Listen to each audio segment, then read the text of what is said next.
திமுக பாய் இந்திய தொலைக்காட்சிகளையே முதல் முறையாக ஸ்கூல் பேக்ல போட்டோ போடாம எங்க அண்ணன் கொடுத்து தள்ளிட்டாரு ஸ்டூடெண்ட்ஸுக்கு. இது வரைக்கும் வேற யாருமே அப்படி செஞ்சது இல்லையா? ஸ்கூல் பேக்ல புரட்சி செஞ்சுட்டாரு. இங்க பாரு, அதிமுக ஆட்சியில இப்படி பேக் கொடுத்தாங்க, திமுக ஆட்சியில இப்படி பேக் கொடுத்தாங்க. ஆனா எங்க விஜய் அண்ணா சிஎம் போட்டோவே வேணாம், திருக்குறளை வச்சு திருப்பு போட படிலான்னு சொல்லி சூப்பர் பேக் கொடுத்திருக்காரு. இந்த புனித கருத்தை இன்ஸ்டாகிராம்ல பாத்தியாக்கா? ஆமா, நானும் பார்த்தேன். சரி, இப்ப உண்மை என்னன்னு பாப்போம். நீ இந்த ஏடிஎம்கே டிஎம்கே போட்டோ எல்லாம் காட்டினல, அது முழுக்க முழுக்க ஏஐ போட்டோ. மக்கள் வழியில் அம்மா ஆட்சி அப்படின்னு ஒரு போட்டோ காட்டினீங்களா, அது ஏஐ போட்டோ. ஆனா உண்மையாவே அதிமுகவுடைய ஆட்சியில அவங்க ஜெயலலிதாவுடைய போட்டோ போட்டு தான் அவங்க பேக் வந்து குழந்தைங்களுக்கு கொடுத்தாங்க. எடப்பாடி பழனிசாமி முதலமைச்சரா இருக்கும் போதும் ஒரு பக்கம் ஜெயலலிதா போட்டோ, இன்னொரு பக்கம் எடப்பாடியோட போட்டோ வச்சுதான் அவங்க பேக் கொடுத்தாங்க. அதே மாதிரி டிஎம்கே ஒரு பேக் காட்டினீங்களே, அதுவுமே ஏஐ போட்டோ. திராவிட மாடல் ஆட்சி கலைஞர் வழியில் அப்படின்னு எழுதிருக்கதா காட்டுறீங்க. அதை கொஞ்சம் நல்லா ஜூம் பண்ணி பாரு. அதுல கலைஞர் இல்ல, கலைஞர்னு எழுதி வச்சிருக்கு. எடிட் பண்ற கூட கேடு கட்டுத்தனமா எடிட் பண்ணிட்டு இருக்கீங்க.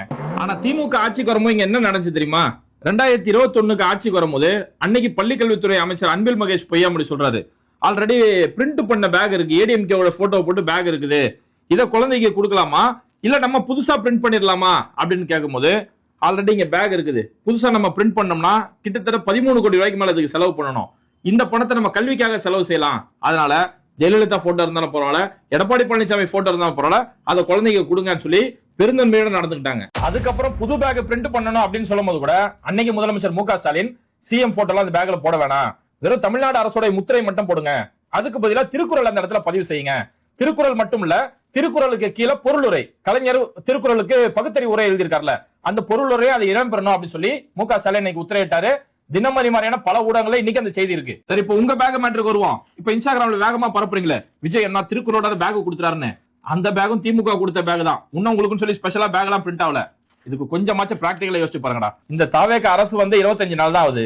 இவங்க பேக் புதுசா பிரிண்ட் கொடுக்கணும்னா ஃபர்ஸ்ட் அதுக்கு டெண்டர் விடணும். ஒரு டெண்டரோட குறைஞ்சபட்ச காலமே 15 நாள் டெண்டர் விடணும். இவங்க எப்படி அதுக்குள்ள டெண்டர் விட்டு அதுக்குள்ள எப்படி பேக் பிரிண்ட் பண்ணி வச்சாங்க? சரிடா, உங்களுக்கு ஏதோ சினிமா தனமா பேக் நீங்க பிரிண்ட் பண்ணிக்கிட்டீங்கன்னு வச்சுக்கோங்க. அப்படி நீங்க பேக் பிரிண்ட் பண்ணாலும் அந்த பேக்ல விஜய் என்ன கலைஞர் உரையை போட வைப்பாரு? திமுகவுக்கு எனக்கு தான் போட்டின்னு சொல்லக்கூடிய விஜய் அந்த இதுல போயிட்டு கலைஞர் உரைன்னு சொல்லி போட வைப்பாரா? எதை சொன்னாலும் நம்பாதீங்கடா. இன்ஸ்டாகிராம்ல கண்ட கர்மத்தை வந்தாலும் கண்மூடித்தனமா நம்பாதீங்க. ஓ, இதுல இவ்வளவு விஷயம் இருக்கா? ஆனா எங்க அண்ணன் திருவள்ளுவருக்கு ரொம்ப மதிப்பு கொடுப்பாரு. பிறப்புக்கும் எல்லா உயிருக்கும் போட்டுதான் அடிப்பாரு. அடுத்த ஆனா ஆதாரத்தை சொன்னா உடனே ஆஃப் ஆயிருவீங்கடா.